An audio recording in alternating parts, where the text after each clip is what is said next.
do Senhor a todos, amém? Que Deus nos abençoe e vos guarde, vos santifique aonde quer que você estiver. Nada quebrado, nada faltando e nada fora do lugar, né? Esse é o desejo de Deus para nós, né? Que a bênção do Senhor, ela enriquece, vírgula. E com ela não traz dor, aleluia, né? Louvado seja Deus, não traz prejuízo, não traz dano, não deixa nada fora do lugar, né? Porque o Espírito Santo, ele é poderoso para nos convencer a fazer o que é certo da maneira certa, aleluia. Louvado seja Deus, que bênção que você está aí. Deixa eu te dar uma boa notícia. Você é uma obra preciosa de Deus, aleluia. É um diamante que está sendo lapidado, né? E o lapidar de Deus dói porque está tirando o pecado, está tirando a impureza, está tirando os vícios, né? Deus nos ensina a passar pela porta estreita, aleluia, né? Nós temos que nos limpar, nos purificar, né, para sermos aí servos e servas de Deus. Nós temos que entrar pela porta da renúncia, né? Muitos já estão deixando de renunciar a muitas coisas. A porta continua estreita, né? O homem está tentando mudar o tamanho da porta, mas cai por terra. A porta de Deus continua estreita. Só passa por ela aqueles que realmente são chamados pelo Senhor, né?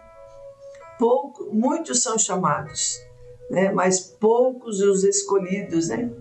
Que você esteja entre os poucos escolhidos, porque chamados, muitos são chamados, né? Deus chama todos aí, né? Louvado seja o nome santo do Senhor. Então, que nós possamos aí entender que Deus é bom, Deus é maravilhoso, amém?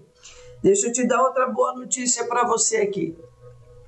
Aqui em Lucas capítulo 10, versículo 33 e 34, diz assim: mas um samaritano que ia de viagem chegou ao pé dele e vendo, moveu-se de íntima compaixão e aproximou-se e atou-lhe as feridas, deitando-lhe azeite e vinho e pondo sobre a sua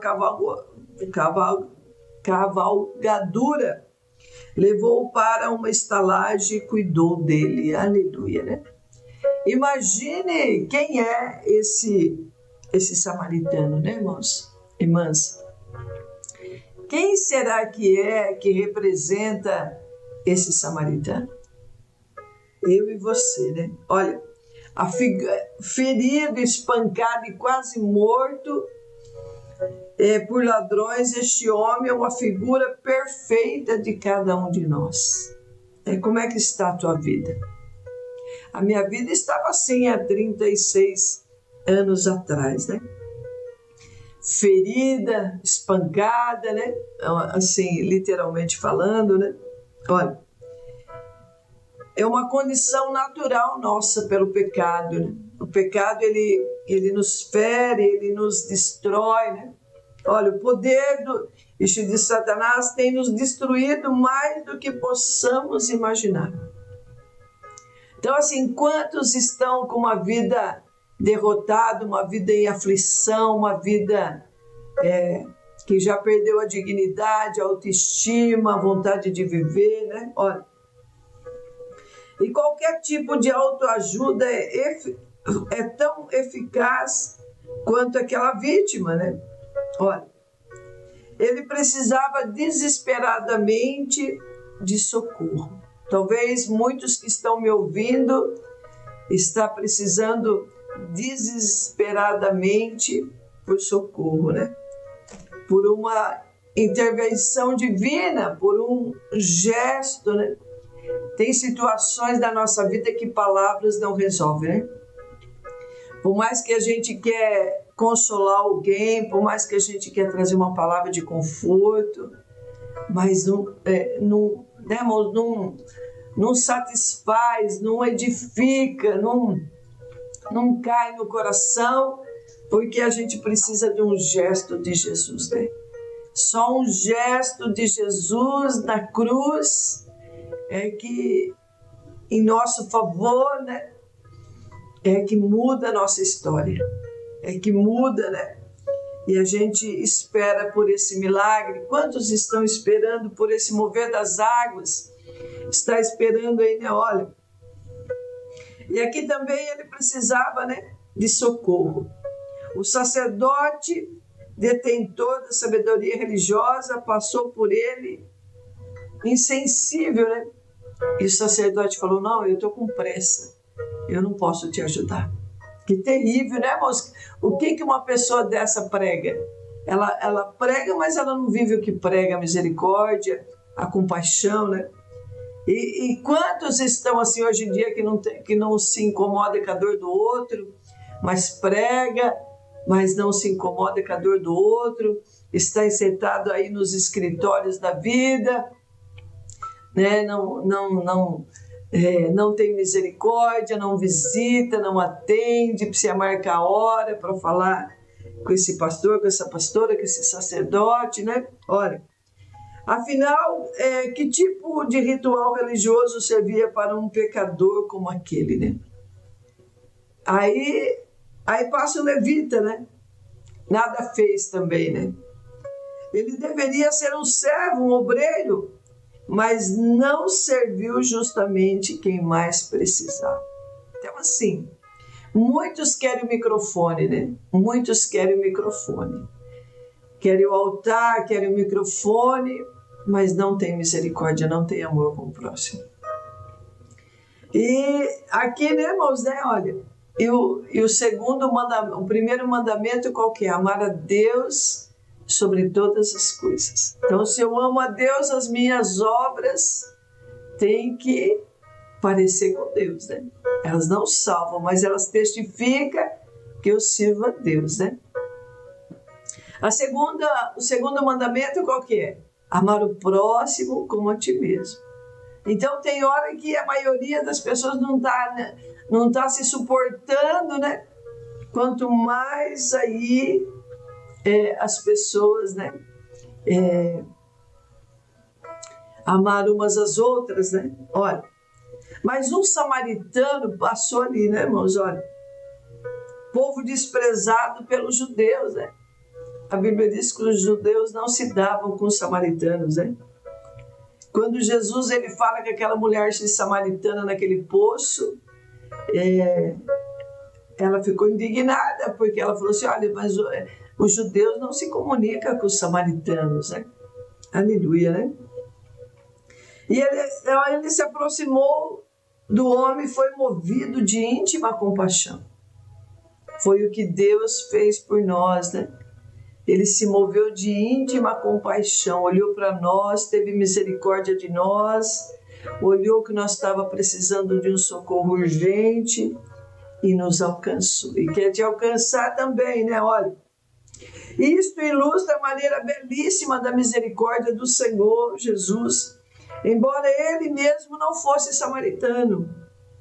No entanto, ele foi considerado inferior ao seu povo, né? Ele veio para os judeus, mas os judeus não aceitaram. Mas todo aquele que o aceita, né, ele faz ser filho, né? Louvado seja Deus. E o chamaram assim por desprezo, João 8,48, né? Foi desprezado. Tratando das feridas daquele homem, o samaritano derramou azeite e vinho nelas.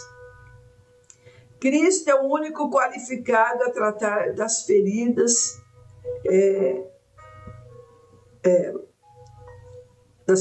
do pecado em nós, né?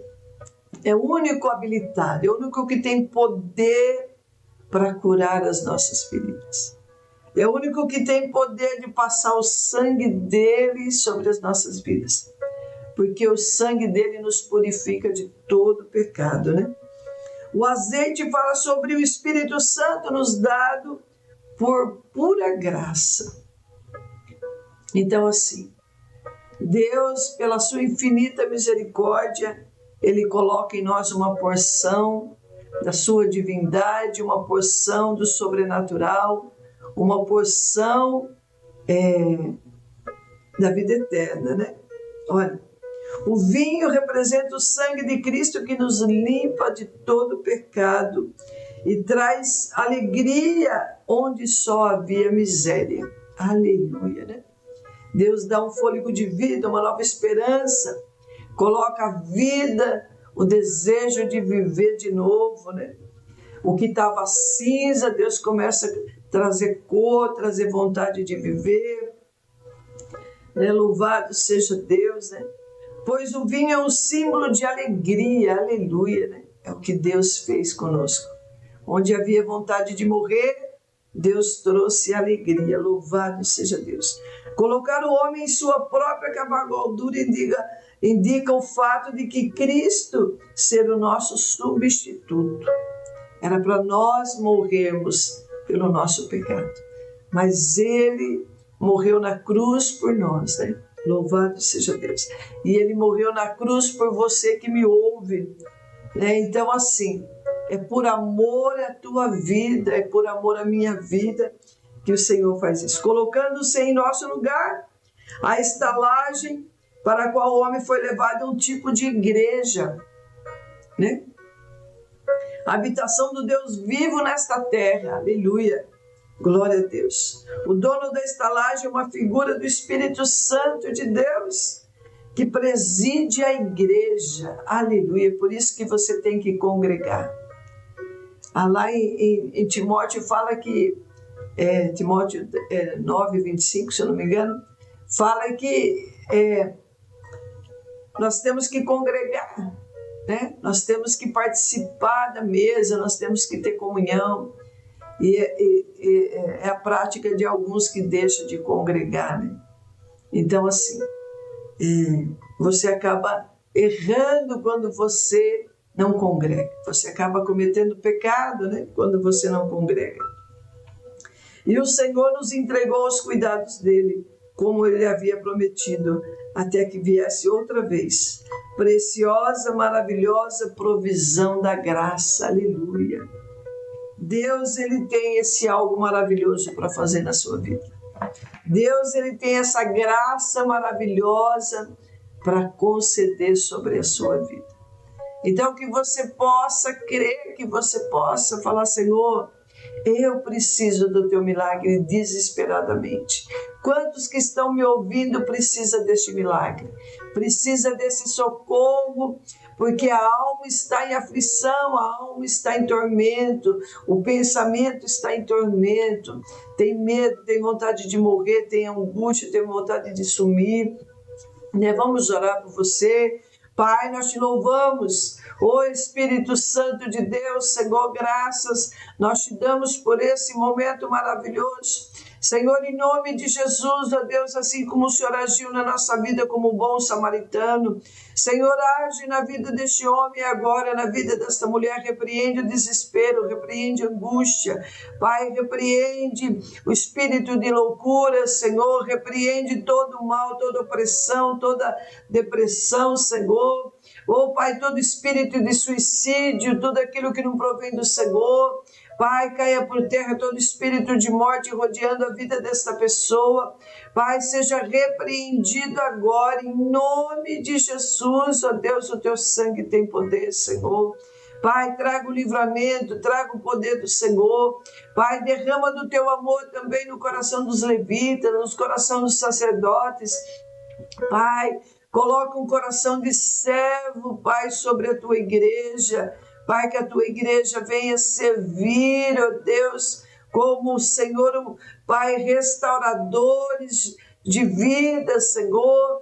Deus, tira a dureza de coração, tira o comodismo, tira o embaraço, Senhor, e abençoa pelo poder da tua palavra, Pai. É o que nós te pedimos, em nome de Jesus. Amém? Deus te abençoe e te guarde.